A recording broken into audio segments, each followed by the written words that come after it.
Voilà, je démarre. Bien, donc maintenant nous avons PyCharm qui est ouvert, et nous avons notre nouveau projet. Je vais créer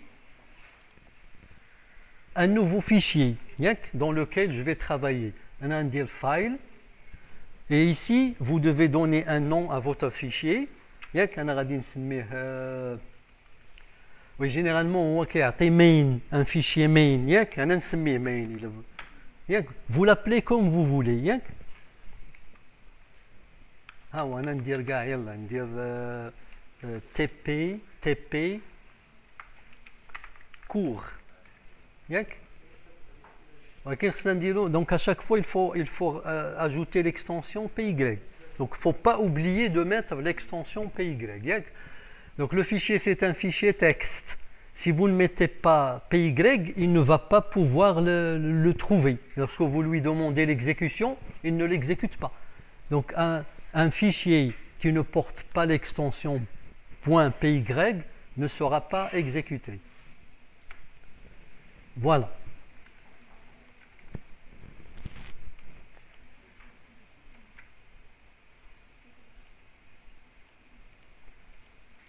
Donc pour la première des choses, donc comme vous l'avez vu dans le cours, on peut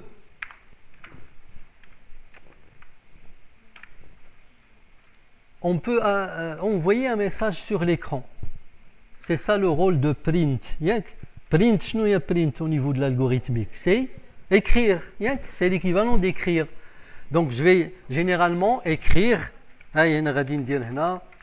bonjour tout le monde. Voilà. Donc je peux exécuter. Oui, donc il n'a pas pu faire l'exécution.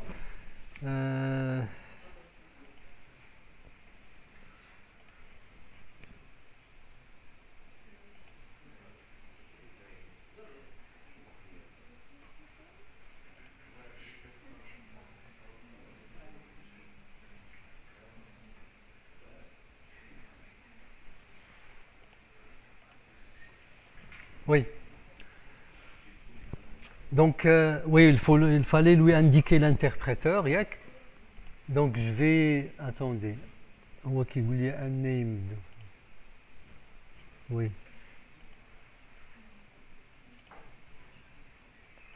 Voilà, donc il faut lui montrer quel fichier vous voulez exécuter, s'il vous plaît. Allez, je l'ai exécuté. Voilà le résultat. Donc, c'est un message affiché sur l'écran. On travaille en mode console. Mode console. C'est le mode console. Voilà. Oui, ici, pour vous montrer que vous pouvez dessiner donc dès le départ, je vais dessiner un triangle. Donc on va aller.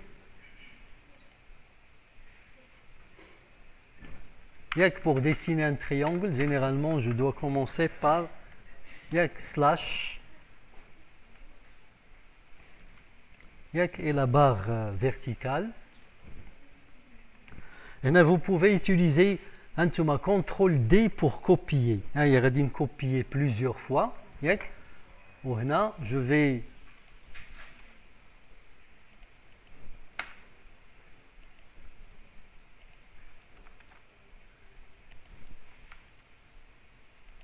ça, je l'ai fait pour vous motiver, vous montrer qu'est-ce que vous pouvez faire avec Python. Là, on va mettre des tirets de soulignement. Voilà.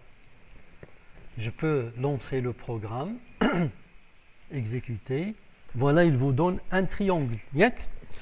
Rien qu'avec print. Donc, vous avez dès le début le print que vous pouvez utiliser pour afficher tout ce que vous voulez sur l'écran.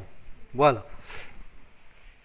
Bien, ensuite on va passer aux éléments du langage, c'est-à-dire on va essayer de connaître tous les éléments du langage, ou les instructions qu'on peut avoir avec ce langage.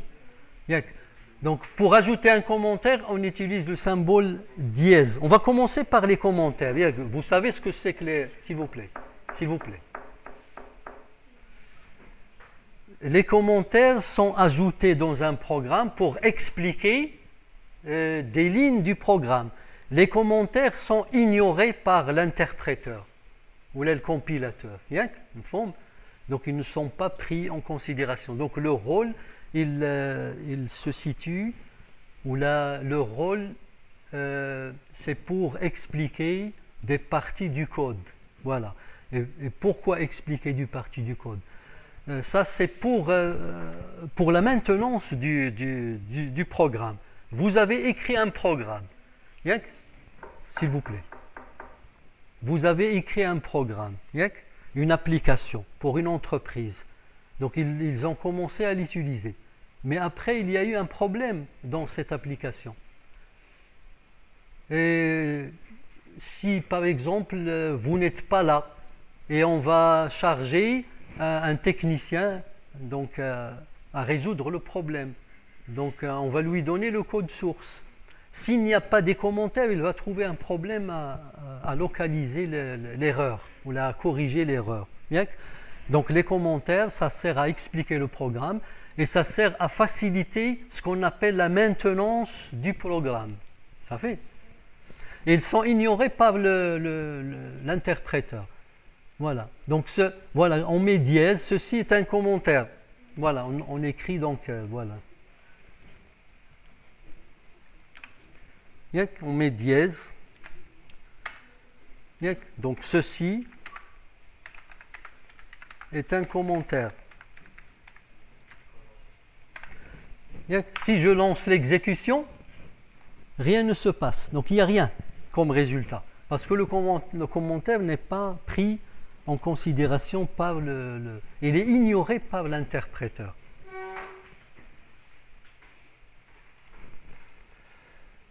Oui, on va utiliser un raccourci clavier pour écrire un commentaire ou la transformer une phrase en commentaire ou bien même je peux, par exemple, si je veux me débarrasser d'une ligne de code, je le transforme en commentaire. Bien? Donc pour transformer une ligne en commentaire, on va mettre CTRL/. Bien? Et CTRL plus slash, j'appuie sur CTRL et slash. Bien? Voilà. Donc pour commenter une ligne, on met CTRL plus slash. Pour décommenter, c'est-à-dire enlever le commentaire, on fait la même chose. Par exemple ici, si j'écris print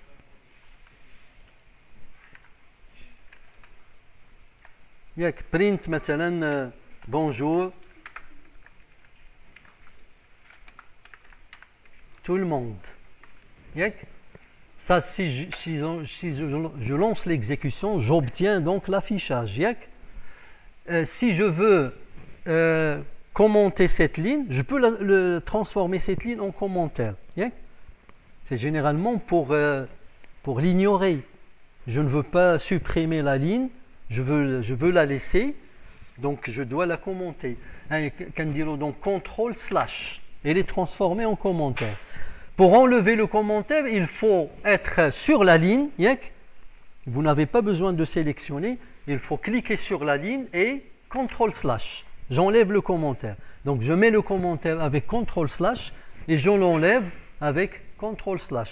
Je peux faire la même chose si je mets par exemple print. Je peux faire la même chose pour plusieurs lignes. Oui, on a P majuscule. Donc, les instructions en Python, elles sont toutes en minuscules. Donc, vous faites attention. Si je mets ici salut, par exemple. Donc, ici, en fait, j'ai deux lignes d'instructions. Je n'ai pas uniquement une seule ligne. Donc, je peux commenter une seule ligne, comme j'ai fait maintenant, comme je peux commenter plusieurs lignes en même temps. Donc il suffit de les sélectionner. j'appuie sur CTRL/, j'aurai toutes les lignes qui sont commentées. Vous aurez besoin de cette opération. Comme ça, vous pouvez dans un même fichier écrire tous vos programmes. Le programme que vous voulez ne pas exécuter, vous le commentez. Celui que vous voulez exécuter, vous le laissez sans commentaire. Voilà. Et vous allez voir, c'est ce que je vais faire au fur et à mesure. Donc après avoir fait vu ce que c'est qu'un commentaire, donc on va passer à la notion de variable. Les variables et les types. Je peux attirer votre attention dès le départ qu'au niveau de Python, il n'y a pas de déclaration de variable. Donc vous voyez que en fait les algorithmes, c'est quelque chose de général, et lorsque vous passez à un langage de programmation, il a ses propres particularités. Et ça existe au niveau de PHP aussi. Vous n'avez pas de déclaration de variable. Voilà. Donc il n'y a pas de déclaration de variable. Comment on va faire la déclaration? La déclaration va se faire au cours de l'utilisation. Lorsque je veux utiliser une variable, si je mets quelque chose dans une variable, alors c'est comme si j'ai déclaré le type de cette variable. Donc par exemple, dans nom, je mets alami. Donc ça indique à Python que la variable nom, elle est de type chaîne de caractères. Chaîne de caractères. Parce que j'ai mis une chaîne de caractères dans la variable nom. Ici, âge, j'ai mis 35, donc c'est de type entier. Prix, dans la variable prix, j'ai mis 3,50. Ça veut dire que prix, c'est une variable de type réel. Dans homme, j'ai mis true. Ça veut dire que homme, c'est une variable de type booléen. Succès égale false. Succès booléen. Ça fait, donc il n'y a pas de déclaration. La déclaration, c'est l'utilisation. Lorsque vous commencez à utiliser une variable, c'est à ce moment-là, en fonction de ce que vous y mettez, vous indiquez, donc c'est une indication de type. Manipuler des chaînes de caractères. Donc on va commencer par les chaînes de caractères. Manipuler des chaînes de caractères, on verra quelles sont les instructions, ou qu'est-ce qu'on peut faire avec une chaîne de caractères. Maintenant, je prends une phrase, je prends une variable qui s'appelle phrase. C'est Fez Academy, par exemple. Ça, c'est une phrase. Si je mets print phrase plus éteint channel, je peux, donc ça c'est pour vous montrer que je peux, avec print, je peux afficher des variables et des chaînes de caractères, des constantes. Hadi phrase, c'est une variable de type chaîne de caractères, ou hadi éteint channel, c'est une chaîne de caractères, c'est une constante. C'est une valeur constante. Donc je peux faire ça lorsque je fais plus pour deux chaînes de caractères, ça s'appelle la concaténation. Je concatène, c'est-à-dire je colle deux chaînes de caractères. J'ai deux chaînes de caractères, lorsque j'utilise plus, c'est la concaténation. Voilà, donc là je vais... donc on va mettre donc phrase égale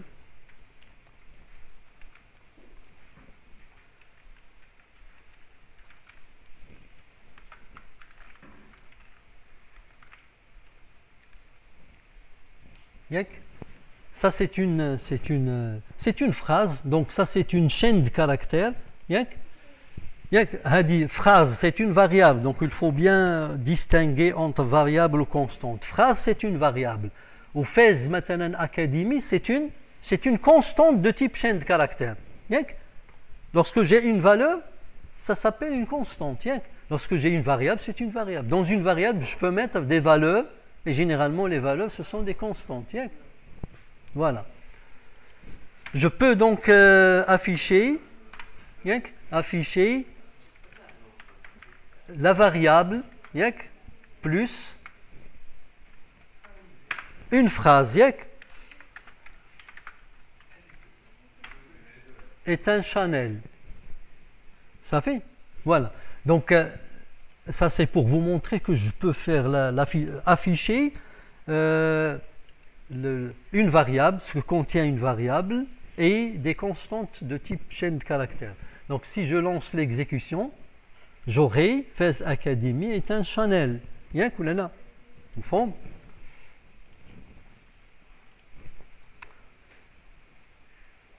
Oui, je peux mettre le retour à la ligne. Donc ici, lorsque j'ai affiché Fez Academy est un channel, je l'ai affiché sur une seule ligne. Je peux passer à la ligne, utiliser ce qu'on appelle un retour à la ligne, il y a de anti/n. C'est-à-dire assez connu au niveau du langage C, au niveau de Java. Lorsqu'on fait anti/n, ça veut dire retourner à la ligne.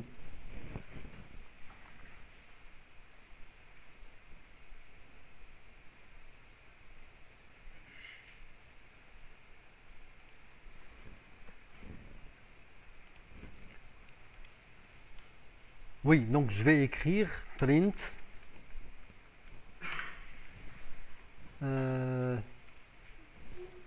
oui, je prends de la phrase. Si je mets ici anti/n,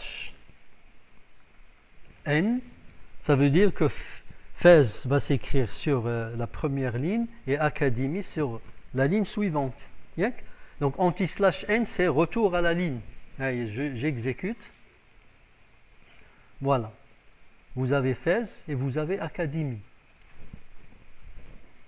Oui, je peux commenter cette ligne-là. Je refais l'exécution. Voilà. Donc anti/n, ça veut dire retour à la ligne. S'il vous plaît.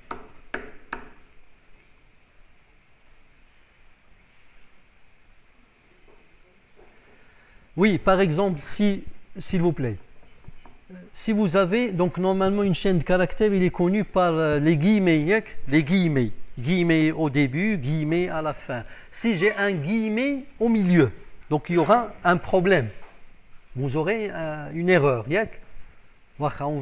Donc la solution consiste à faire anti/ le guillemet. Je vais écrire si je fais ici,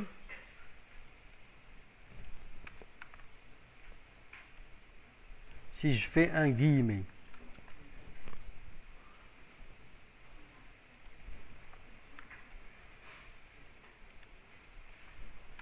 ici. Allez, si je fais un guillemet comme ça, un guillemet au milieu d'une chaîne de caractères, il pose un problème. Parce qu'en fait, le premier guillemet, c'est le début de la chaîne. Deuxième guillemet, c'est la fin. Donc le reste, ça va poser un problème. Donc il va nous donner Interminated String Literal. Voilà, donc il va vous envoyer un message d'erreur. Donc ici, généralement, qu'est-ce qu'on fait? On fait un anti/. Lorsque vous avez anti/ guillemet, ça veut dire le anti/. Le guillemet, il est considéré comme un caractère au milieu de la chaîne.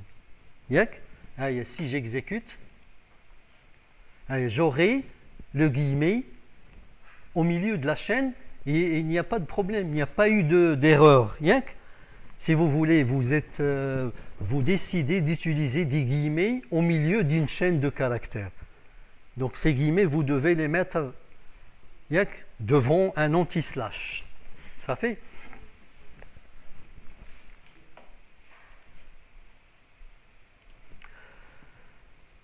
Oui, je peux. Donc ici, voilà la bibliothèque de fonctions dont on a parlé au début. Donc je peux prendre, par exemple, je peux utiliser des fonctions comme upper. Upper, c'est pour transformer en majuscule. Upper, je prends une chaîne de caractères et je la transforme en majuscule. Lower, en minuscule. C'est-à-dire, je transforme tous les caractères en minuscules. Is upper, ici, c'est un test. C'est-à-dire, on teste est-ce que la chaîne de caractères elle est majuscule. C'est-à-dire, toutes les lettres sont majuscules.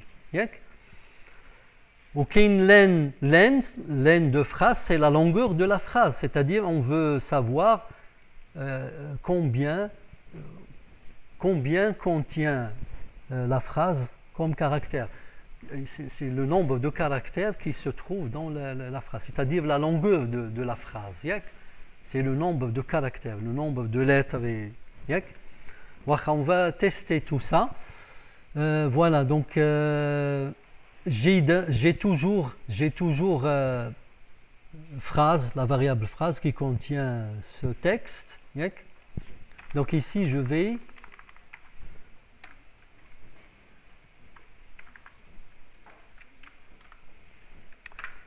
vais transformer phrase. Dans la variable phrase, j'ai eu un texte qui est un mélange de majuscules et de minuscules. Si je veux transformer tout, donc upper, tout en majuscule, je fais upper. J'exécute. Vous voyez, donc toute la phrase est transformée en majuscule. Voilà tout le texte. Si je mets lower, j'aurai donc tout en minuscule. Tout est transformé en minuscule. Oui, pour is upper, oui, en fait, je vais écrire donc print phrase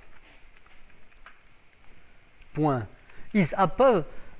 Il va m'afficher ou bien true ou bien false. Par exemple, pour le cas de phrase, vous n'avez pas, le contenu de phrase n'est pas majuscule. Donc si je fais donc is upper, donc ça va m'afficher quoi? False. False. يعطيني false.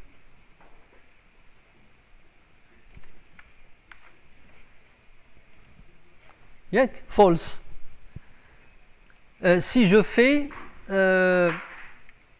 j'écris upper et je mets ensuite point is upper. Qu'est-ce que ça va donner ça? Ça va donner true. Et avant d'appeler is upper, j'ai appelé upper. C'est-à-dire, je transforme phrase en majuscule. Ensuite, je teste, est-ce que c'est majuscule? Oui, c'est majuscule. Avant d'appliquer is upper, j'ai déjà appliqué upper. Donc, je l'ai transformé en majuscule. Donc, is upper va trouver que la chaîne de caractères elle est en majuscule. Donc, ça va me donner true.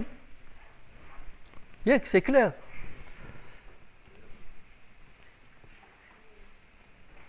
Oui, s'il vous plaît. Oui, pour la longueur, donc je peux aussi afficher la longueur d'une chaîne de caractères. Ça, c'est quelque chose que vous retrouvez dans presque tous les langages. Donc, on met len. Len, ça veut dire la longueur de la chaîne de caractères phrase. شحال عندنا من caractères. 1, 2, 3, 4, 5, 6, 7, 8, 9, 10, 11. Donc, l'espace, c'est un caractère. Il est compté comme étant un caractère. Donc, si j'exécute, j'obtiens 11. Voilà. Oui, une phrase est considérée comme étant un tableau. C'est un tableau, les tableaux اللي شفنا في l'algorithmique, c'est un tableau de caractères. Une phrase, c'est un tableau de caractères. Ça veut dire que le premier caractère, c'est le premier élément du tableau. Donc je peux mettre des indices. Si je fais phrase 3, qu'est-ce que ça va me donner? Phrase 3, ça va me donner, elle dit 0, donc il y a 0. Donc attention pour l'algorithmique, pour les tableaux, on commence par le premier élément, c'est l'élément 0, l'élément 0. Là, l'élément 1, en algorithmique, c'est l'élément 1. Mais en Python et dans presque tous les langages, on commence par 0. Donc il faut faire attention. Dans l'algorithmique, les éléments d'un tableau, ça commence par 0. 0, 1, 2, 3, etc. Les indices, pour les indices. Mais pour les Python, ça commence à partir de 0. Ça veut dire ça. Ça, c'est phrase de 0. Et ça, c'est phrase de 1. Ou a dit 2. Ou a dit 3. Donc, l'espace, c'est 3. Je vais essayer, donc, faire un test.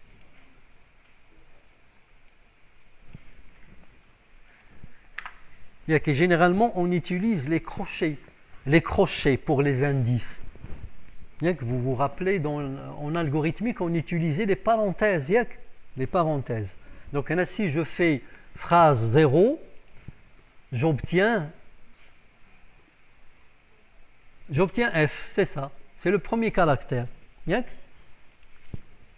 Donc, phrase de 4. J'obtiens A. Elle dit 0. C'est 1. 2. L'espace, c'est 3. Et 4, c'est le A. Donc, une phrase ou une chaîne de caractères en Python, elle se comporte comme un tableau de caractères. Je peux accéder aux différents caractères en utilisant l'indice. L'indice en commençant par 0. Oui, je peux trouver l'index ou l'indice.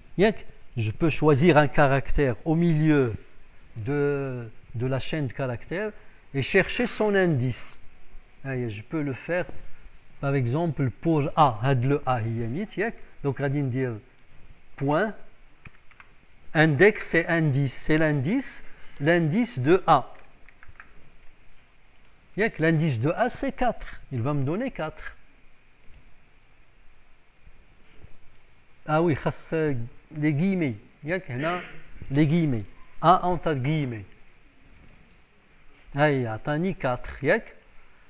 Donc le caractère A, son indice, ou sa position, c'est 4. Donc je peux accéder à un caractère par son indice, comme je peux accéder à l'indice du caractère par le caractère, en utilisant index. Voilà. Oui, lorsque je mets index académie, il va me donner l'index de A. Il va me donner la position par où commence académie. Voilà, je vais essayer ça. Donc si je fais académie,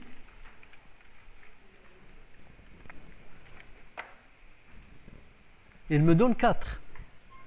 C'est-à-dire l'indice où va commencer le mot académie. Si je fais acad, ça sera la même chose. Il donne 4. Oui, je peux remplacer. Donc ici, vous avez des exemples de fonctions de la bibliothèque de Python que vous pouvez utiliser pour manipuler des chaînes de caractères. Maintenant, je peux remplacer dans une chaîne de caractères. Je peux remplacer un mot par un autre. Je vais, dans cet exemple, remplacer Fès par Meknes.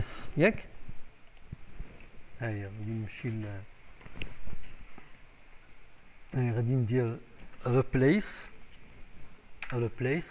Je mets donc le mot que je veux remplacer, ou la sous-chaîne si vous voulez, Fès, et ensuite virgule, et je mets le mot que je veux mettre à la place de Fès. Donc je vais mettre Meknes.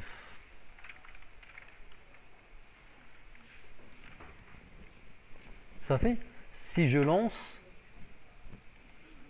j'aurai Meknes Academy au lieu de Fès Academy. Donc Fès a été remplacé par le mot ou la sous-chaîne, une sous-chaîne, Fès, elle est remplacée par le mot Meknes. Voilà, j'arrête.